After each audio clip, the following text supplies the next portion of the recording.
Today, January 31st, 2026, we gather together again from Pittsburgh, Pennsylvania, to honor the grandeur and vision of the Lord's glory. I remind you that our 53rd series is entitled The Battle Hymn of the Republic. The series arches over the specific title of each Bible study. This means that each one portrays a new chapter. Today I offer the third, and it is entitled, quote, Jacob's Superbowl Team, close quote. By hearing all 50 minutes, your blessing this Sabbath afternoon will be deepened. I'm Derek West, president of the Mustard Seed Advent. My burden today neatly conforms with the first two studies of this series 53. I want to show you God's battle to restore in man his image and his likeness, and show that this was his very mission these past 6,000 years. Little did we know that such was the glory intended for our eyes to behold. So now we must refine all the more our concept of the battle hymn of the Republic. And quite fittingly, we have the perfect metaphor by use of the up-and-coming Super Bowl. Sad to say, we humans are quite lax in Bible scholarship. The cares of this life weigh us down. Genius then is God for channeling from the cosmos our obsessions, making them object lessons to advance us on his path of wisdom. It's no coincidence that our cares of life become his precision tools to instill into our minds his lessons of salvation.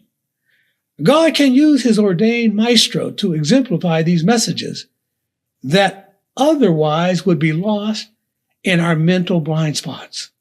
Church is not the only school of higher doctrinal learning. Our worldly fixations can, by osmosis, be transformed into righteous parables.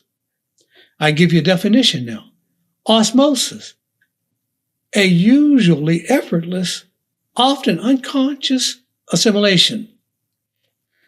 So today I preach, and by his provisions, this very study will be published just days before February the 8th, 2026, or the upcoming Super Bowl Sunday, which is our object lesson. Before more clarification, I reflect back to our last study, 53.2. and remind you of Adam's withheld endowments. He was blessed to multiply himself, but gift withdrawn, he could only function by addition. Mind you, when I say Adam, I make reference to Adam and Eve. As shown already, God called them Adam. This he did before Adam chose to give his wife the name Eve. Nevertheless, he lapsed under Lucifer's disgrace, precluding him from replicating the likeness of God in man. He bore curses then, for obviously God's intent was not to honor Satan in the earth. Adam had many sons, and Cain and Abel, aside for obvious reasons, none of Adam's sons are mentioned by name except for one, Seth. He became Adam's ordained transcendency of light. The flood guaranteed that everyone on earth today descended from Adam through Seth, and that 1,600 years after creation, only Noah was his fruition. The honor of man's fatherhood through Seth is cited in Genesis chapter 5, and I quote to you from verse 1. This is the book of the generations of Adam. In the day that God created man, in the likeness of God made he him. Male and female created he them, and blessed them, and called their name Adam, in the day when they were created. And Adam lived 130 years, and begot a son in his own likeness, after his image, and called his name Seth. And the days of Adam after he had begotten Seth were 800 years, and he begot sons and daughters. And all the days that Adam lived were 930 years, and he died. Genesis chapter 5, verses 1 through 5. Seth, by the mention of his name, a point of careful focus now, was celebrated, yet still amongst his generation he had nameless brethren, dishonored sons of Adam. The same isolation continued with Seth's children, for only Enos was deemed name-worthy. The pattern continued. Let's continue reading in Genesis chapter 5, beginning with verse 6. And Seth lived 105 years and begat Enos. And Seth lived after he begot Enos 807 years and begat other sons and daughters. And Enos begat Canaan. And afterward he begot sons and daughters. And Canaan lived 70 years and begot Mahalalel. And Canaan lived after he begot Mahalalel 840 years and begot other sons and daughters. Genesis 5, verses 6 through 14. Thusly did God give tribute to his antediluvian men of honor, for this pattern of singularity continued, one per each generation from Adam. Like as in a circus, we since were to balance on their sturdy shoulders. As links in a chain, not one of those patriarchs can be detached from that shaky platform of our feet. Yet, except for Enoch, none received God's likeness, which I now carefully define for you as the gift of everlasting life. They all require resurrection.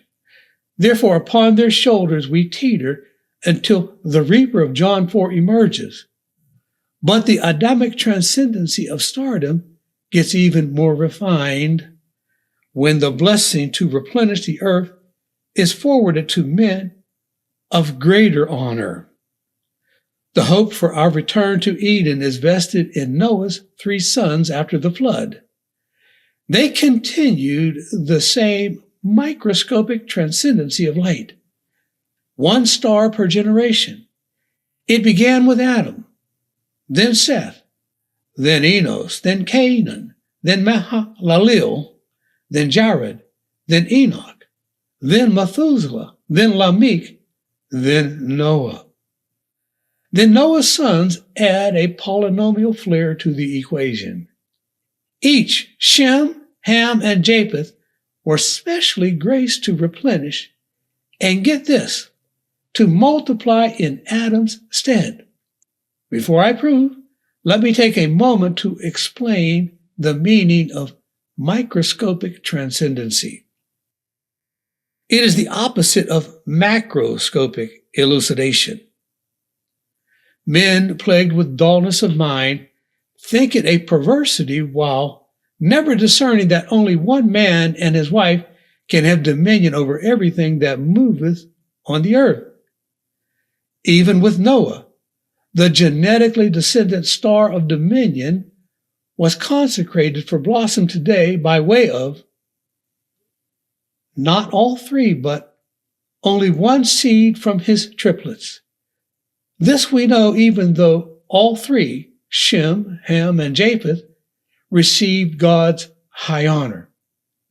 Their names were recorded for this hour. So we ask, what affords to them honor above Adam's first 10 generations? Allow me to hang the question at this point to backstitch the answer downstream. Suffice it to say for now that 12 generations from Shem came Jacob. Then adding another 12 generations came David. With each link, the star became more bright and refined. And today, by David's transcendent posterity, the earth can be illuminated with Christ's glory, that all eyes may see. The baton of God's blessing, as in a relay race, continues by microscopic transmission. The nighttime Superbowl event helps to explain thousands of lights that our eyes may see facilitate that broadcasted championship battle. Such conveys the opposite, or macro, not microscopic illumination. Not so with God's nighttime field. It requires only one singular light to give a glow with radiant superiority above all others. The one light, as opposed to the 1,000 lights, gives meaning to my use of the term microscopic purveyance. Jacob's blessing makes the point, as cited in Genesis 32, and I quote beginning from verse 26. And Jacob said, I will not let thee go, except thou bless me. And the Lord said unto him, wait for it now. What is thy name? And he said, Jacob. And he said, thy name shall be called no more Jacob, but Israel. For as a prince hast thou power with God and with men, and hast prevailed. And the Lord blessed him there. And as he passed over Peniel, the sun rose upon Jacob. Genesis chapter 32, verses 26 through 31. Consider another rendition, Jacob's birthright blessing from his father Isaac, quoted in Genesis 27, and I begin with verse 28. Therefore, God give thee of the dew of heaven, and the fatness of the earth, and plenty of corn. Of what? And plenty of corn and wine. Let people serve thee, and nations bow down to thee. Be Lord over thy brethren, and let thy mother's sons bow down to thee. Cursed be every one that curseth thee, and blessed be he that blesseth thee. Genesis 27, verses 28 and 29. Before your pride causes you to repel, you must reject stupidity and reason logically. World leadership was good enough to vest in Adam. Why not in Jacob? In this you have no vote, for by man's democracy, his vote, even the loftiest of world government in Earth's history, America, has failed. As with every aspect of life, Satan has installed MAGA, M-A-G-A, MAGA republicanism, the chiefest of demonic reign. Thus we are told in John chapter 12, and I begin my quote from verse 44, he that believeth on me, believeth not on me, but on him that sent me. And he that seeth me, seeth him that sent me. I am come a light into the world, that whosoever believeth on me should not abide in darkness. He that rejecteth me and receiveth not my words hath one that judgeth him. The word that I have spoken, the same shall judge him. I got to make you wait for this too. In the last day, for I have not spoken of myself, but the Father which sent me, he gave me a commandment, what I should say and what I should speak. And I know that his commandment is,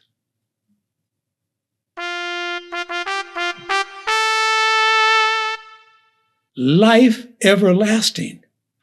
Whatsoever I speak, therefore, even as the Father said unto me, so I speak. John chapter 12, verses 44 through 50.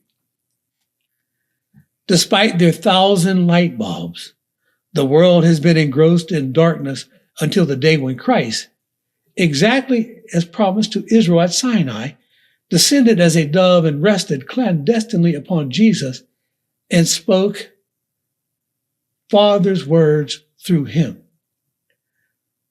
Words glazed in proverb until the last day, for it says, the same shall judge in the last day, the day of Jacob's blessing. Such was the only formula of everlasting life, Adam's prelapsarian gift. To boot, it is a microscopic illumination, this by Father's direct edict to Christ, as expressed through Jesus' lips when he said, John chapter 6, verse 38, quote, for I came down from heaven to do the will of him that sent me.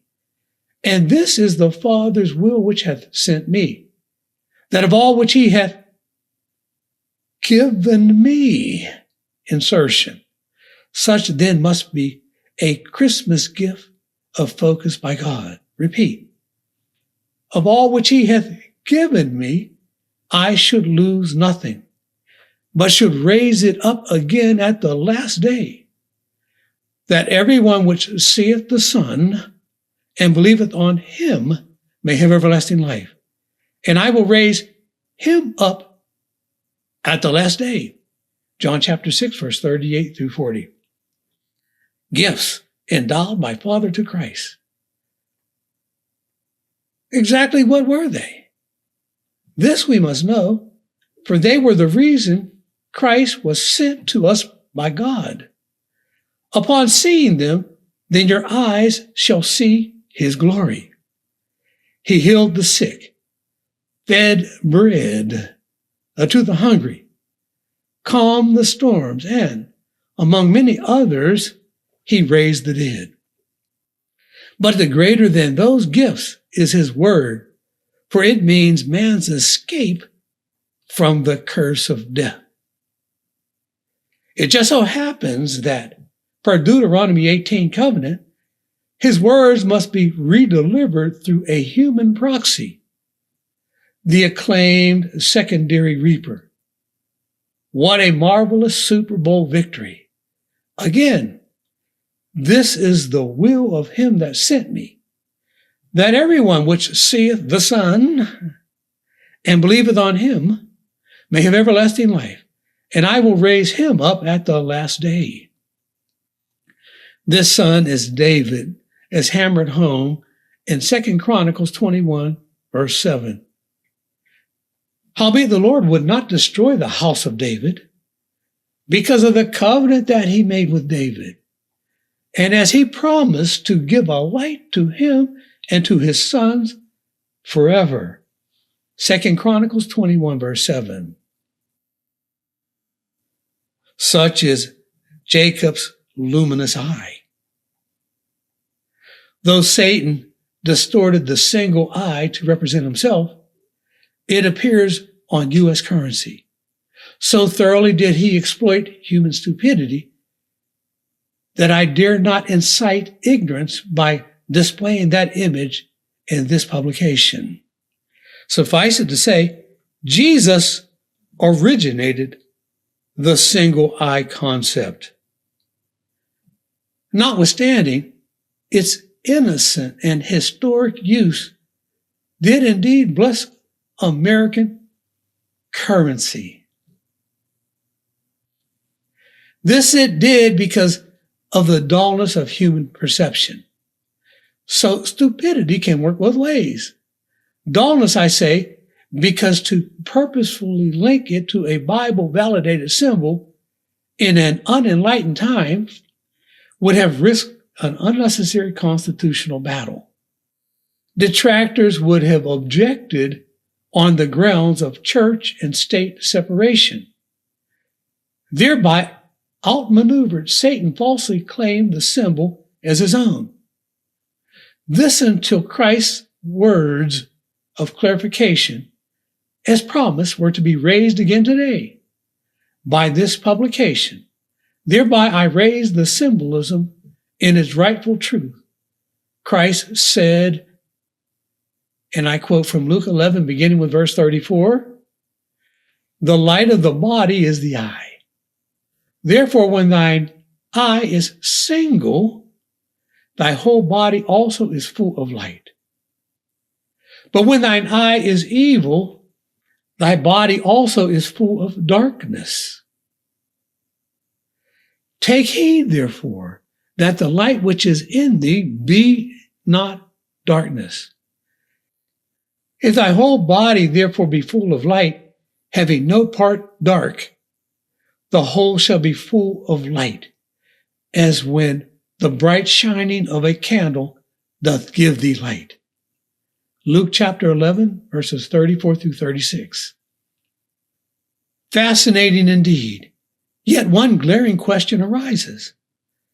Since light is opposite to darkness, how could Father suggest that light can be darkness by saying, take heed that the light in thee be not darkness? The light here refers to doctrinal understanding, or Adam's bread. Church graduation then requires victory over flickering light and darkness. The advent of the single eye then becomes, as you see with this ministry, man's historic illumination. This in the day when all other lights before the world are put out. This in the day when the Son of David completely, and not partially, structures his creed with unwavering fidelity to the Lord's words. Thus no part darkness. Remember, Christ said, I am come a light into the world, that whosoever believeth on me should not abide in darkness. John chapter 12, repeating again, verse 46. The symbolism is even more enhanced by the symbol of the single eye included in the capstone. The Jews were the historic church leaders. They were the builders. So when Psalms refers to the stone that the builders rejected becoming the head of the corner, he is referring to their rejection of Christ. The building depicts a pyramid.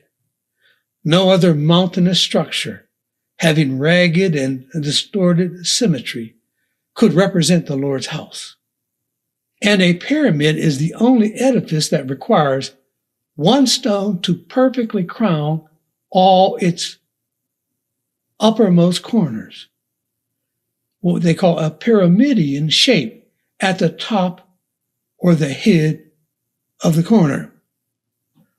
All its other stones are like large bricks or three-dimensional rectangles. The head, then, of the corner must rise to a point while the three bottom corners of the headstone perfectly align with the top of the other subordinate stones. Understandingly, then, a pyramidion stone would be rejected by the lower level builders. See the illustration. The capstone then refers to the 144,000 in the day when their guiding light, David, is in their midst. They need no other eye. Father sent Christ to express this theme. Quoting David, he said in Matthew 21, beginning in verse 42,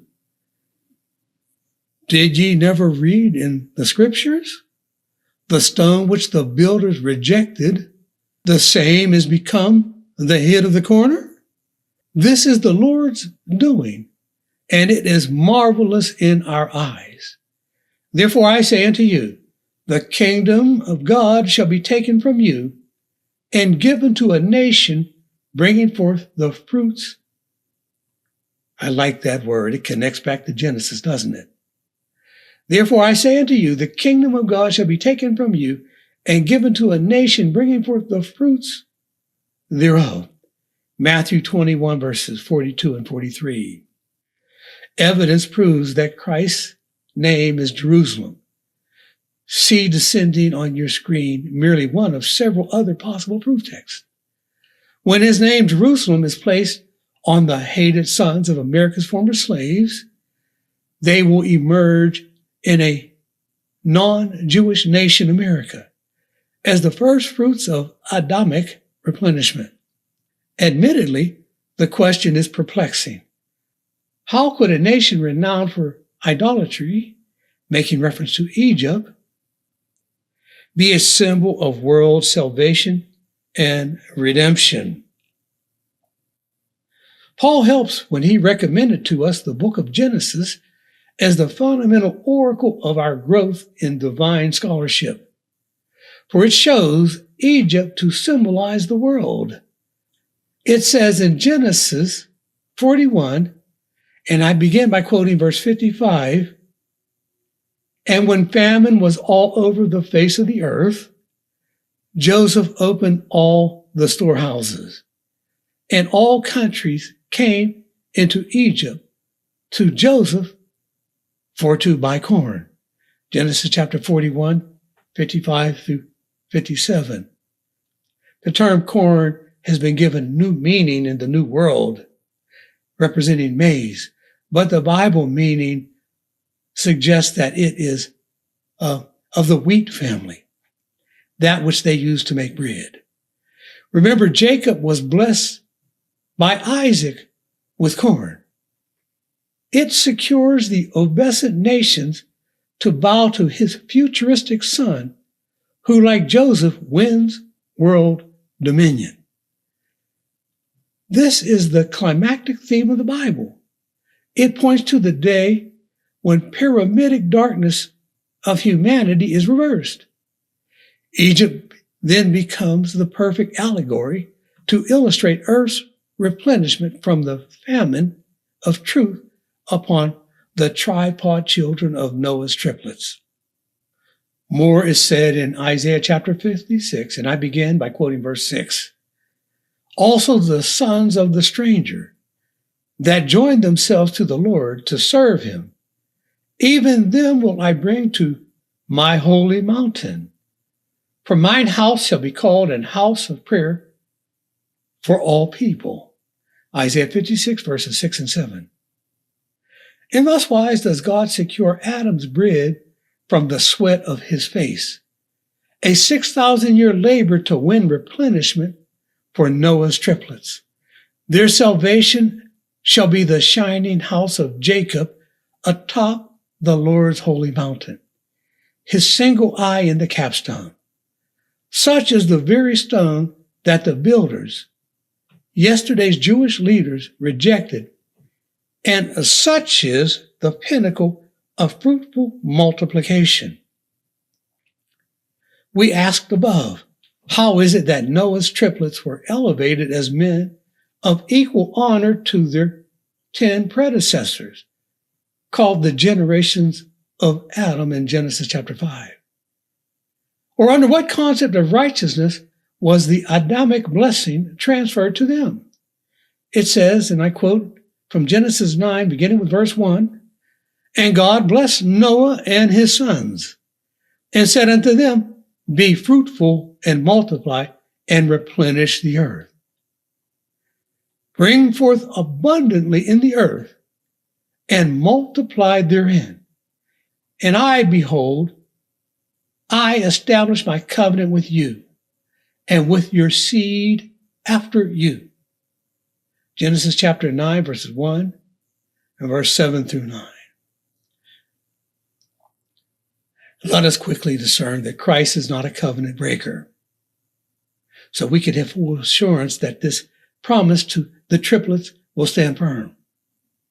And let us take care to comprehend the descendants of Adam forged a genetic chain of restriction, one son per generation.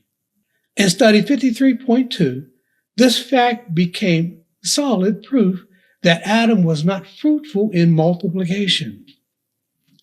Contrary to this withdrawal of his blessing, Genesis 10 honored Noah so that his children and grandchildren, red and yellow, black and white, are rewarded the power to escape the impending judgment. This could only be due to the sweat from the face of Noah and his sons. Genesis chapter 6, verse 3 shows that they worked faithfully for 120 years as the Lord's partnership to save the world. Thereby each of them their children, and in some cases even their grandchildren, were cited by name. Moses gives even more definition in Deuteronomy chapter 32, and I begin with verse 8. When the Most High divided to the nations their inheritance, when he separated the sons of Adam, he set the bounds of the people according to the number of the children of Israel. For the Lord's portion is his people. Jacob is the lot of his inheritance. Deuteronomy chapter 32, verses 8 and 9. The Most High mapped the earth to give honor to the triplets. Shame be heaped upon all who falsely promote racial supremacy then. By so doing, they dare to impugn Father's blessings of Shem, Ham, and Japheth, the three races. Thus Africans, Europeans, Asians, and as an extension, indigenous Americans, all have an equal path back to Eden by Father's design. The challenge of heritage is not an aspect of skin, of features, or hair, but of the house of a man's father. I'm not so sure we understand fully what that means. I'll break it down to you as we advance. Perhaps now you will understand why 6,000 years were required to replenish the earth. It took that long to win in man the heightened academic training to begin, even to hope to understand many of God's miracles, one of which I now address. Advanced scholarship only now has defined men by Y chromosomal qualifications. This scholarship allows for all races to harbor members of diversity by virtue of ancient generational intermarriage. The mixed multitude that emerged with Israel from Egypt illustrates the point. Today also, a son may look African and yet be counted in God's books as a European, quite counterintuitively, since his Y chromosomal lineage of distant past came from a European father. Nothing can change that heritage, and vice versa. A man presumed by physical traits to be European by the flesh may trace his paternity to Asia or Africa. Still, the law requires that you honor your mother and father, Noah's triplets. Women do not contribute a Y chromosome. This fact we now understand. And men historically have been eager to embrace women without regard to the appearance of their forthcoming and future children, causing much natural integration. Such has facilitated the osmosis of man's genetic diversity. True indeed, we cannot evaluate men by their appearance. If you trust Father's words, then you will believe him when he said as much in John chapter 6, beginning with verse 63. It is the Spirit that quickeneth, the flesh profiteth nothing. The words that I speak unto you, they are spirit, they are life. John 6:63. Still your mouth now agape in shock. You are understandably confused, and this by God's own design, because Jacob was ordained to feed to us this meat in due season, only in this hour. Father divided the nations according to the number of the children of Israel, and Jacob was the Lord's inheritance. He discounts all false delimiters of maternal heritage to instead maturely categorize men according to the Y chromosome, also known as the house of their fathers, that which forms a man's spirituality. Thus all can rest assured God's land map of honor to the triplets has not been buried. But microscopic transcendency still abounds. And more than that, the shining light of earth, regardless of appearance, must come from the heritage of the Son of David. Man still dares sing the battle hymn of the Republic. His perversity is to see God's face. This even though man's ministry is devoid of God's dominion protocol. In ignorance, he shuns the need to behold the true glory of creation's design, the likeness and image of God in man. If Jacob was promised to have power with God and with man, then should not we dream of the blossom of his son, the Son of Man? We should, for Father commanded as much, and of it we have been given a clue. The sun rose on Jacob after he fled his father-in-law like a thief in the night. See Genesis chapter 31, verse 26. To this object lesson, Father commanded in Matthew 24, and I begin quoting verse 42, "Watch therefore, for you know not what hour your Lord doth come.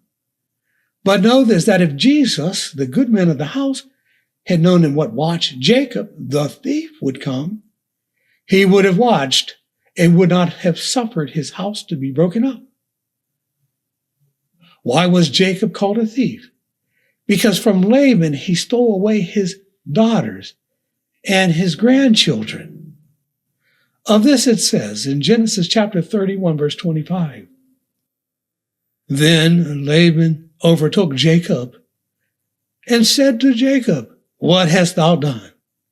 That thou hast stolen away unawares to me, and carried away my daughters as captives taken with the sword.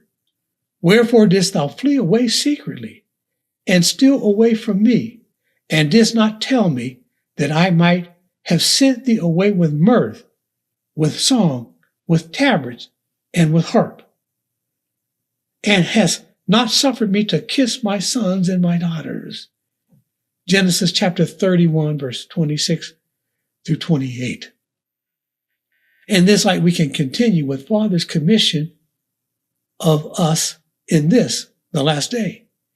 Repeating and continuing from Matthew 24, he said, and I quote, "Watch therefore, for ye know not what hour your Lord doth come. But know this, that if Jesus, the good man of the house, had known in what watch the thief would come, he would have watched and would not have suffered his house to be broken up. Therefore be ye also ready, for in such an hour as ye think not, the Son of Man cometh. Who then is a faithful and wise servant, whom his Lord hath made ruler over his household, to give them meat in due season? Blessed is that servant whom his Lord, when he cometh, shall find so doing. Verily I say unto you, that he shall make him ruler over all his goods." Matthew 24, verses 42 through 47. To behold the hour that the Son of Man shall emerge, another Bible miracle through ancient Jacob, one never understood before, must be taught from Genesis. The miracle reinforces man's incapacity to absorb yesterday's marvels for lack of knowledge. It shows Jacob's value to heaven and how the linear or vertical transfer of the Adamic blessing bore fruit. By Jacob, it was distributed to all 12 of his sons, making both a horizontal and vertical singularity. Honor of them demands the citation of their names, does it not? Jacob so did it for us in Genesis, and Father reaffirmed his endowment by reiterating their names in Revelation. They are Reuben, Simeon, Levi, Judah, Issachar, Zebulun, and despite what you've heard, Dan is also included therein. And Joseph, Benjamin, Naphtali, Gad, and Asher. Each name is cited despite the challenges of all pseudo-Bible scholars. The 12 are to be gathered by the son of David to forge the capstone of the Lord's house. When the sealing angel David rises from the east of this land called America, it says in Revelation chapter 7, and I begin quoting from verse 2, "And I saw another angel ascending from the east, having the seal of the living God, saying, Hurt not till we have sealed the servants of our God in their foreheads. And there were sealed 144,000 of all the tribes of the children of Israel." Revelation chapter 7, verse 2 through 4. It continues forward to name each tribe. Moses defined how tribes are to be numbered, and the law persisted these past 3,500 years. They are to be numbered according to the house of your father. Genetics, a science only now understood, shows that to produce a son requires a special process. The male seed must contribute not an XX but an XY chromosome to unite with a woman's XX chromosome. His Y chromosome comes from his historic paternal lineage and does not change regardless of the number of sons he produces. With Jacob came the exception. Jacob came with the defying miracle. Each of his 12 sons were endowed with uniquely different Y chromosomes, yielding his duodecimo, or 12 separate tribes. Thereby, according to Genesis 49, each had a different spirituality. Those distinctly inherited qualities survived the ensuing generations over the next 3,700 years, so as to preserve their tribes intact. Their distinct qualities now make use of our metaphor, showing Jacob's Superbowl winning team. When you open the hidden records of American slave history and examine the trauma of their burning slave experience, only then will you know the strength that God engineered in their genetic formation. After the Civil War, my research has shown, when it ended in 1865, according to some authors, so bleak was their affliction that their extinction by the turn of the century, or 1900, was the general consensus of the world. Yet they thrived. Kid not yourselves. It wasn't the strength of their African heritage. No such power was conveyed to the triplets. Instead, it was their miraculous Hebrew engenderation. Paul admonished accordingly in Romans chapter 11, and I'm going to begin with verse 22. Behold, therefore, the goodness and severity of God on them which fell severity, but toward thee goodness, if thou continue in his goodness. For as ye in times past have not believed God, speaking of the Gentiles, yet have now obtained mercy through their unbelief, even so have these also, speaking of the Hebrews, now not believed, that through your mercy they also may obtain mercy. For God hath concluded them all in unbelief, that he might have mercy upon all. Romans 11, 22 through 32. This is the benefit of the triplets, but its osmosis must honor the full span of God's time perspective. Every Super Bowl winner must first survive the preseason, the regular season, and the postseason. With Jacob, it is just that by father's time, his team required a 3,700-year schedule of preparation. The past 3,000 years express the ardor of their training by turmoil. And the allegory continues with David, the team's quarterback. Christ closed his ministry on earth asking Father for this very outcome. One man to guide his team. Specifically, he prayed that Father would make the last day disciples to be as one as they, Father and Christ, are one. He asked that they may, in this way, be united to receive what? Not his face, his shape, but Father's glory. The same that was endowed to Christ. It was to be relegated to today's disciples, that they may unite as one by their embrace of his word. Let's read it from John chapter 17, and I'll begin in verse 9. I pray for the 11 disciples. I pray not for the world, but for them which thou hast given me, for they are thine. Holy Father, keep through thine own name those whom thou hast given me, that they may be one, as we are. I have given them thy word, and the world hath hated them, because they are not of the world, even as I am not of the world. Here comes the kicker. Neither pray I for these 11 original disciples alone, but for them also which shall believe on me through their word,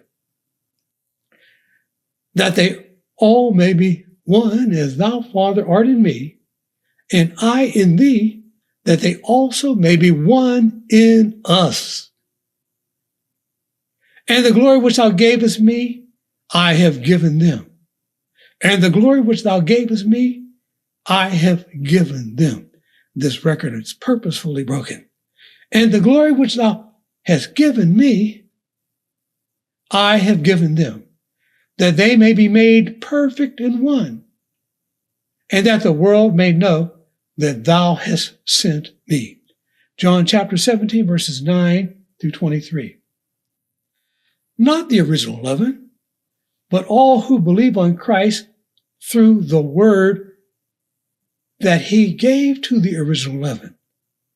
They are to be the recipients of Father's glory. The world hates them, and victory over the world's hatred is the battle hymn of Father's republic. For the righteous desire to see this glory. It allows them to be fruitful and multiply and replenish the earth through the testimony of Jesus, our source to receive everlasting life. They are to be united in David. They become not the capstone or the 144,000, but the single eye, for they are united as one in Father's glory. Afterwards, they shall rise in the east to seal the capstone before harvesting the fruitful sons of Noah's triplets, all three sides of the starving pyramid.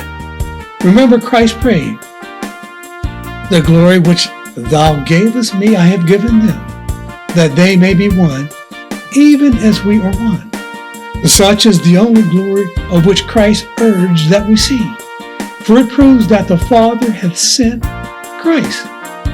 None believe it. They all think that Father came himself, thereby in anticipation of this worldwide purveyance of the Father's glory, who the disciples now sing, mine eyes shall see the glory of the coming of the Lord. It underscores the very title of this study, Jacob's Superbowl team. And with that I close.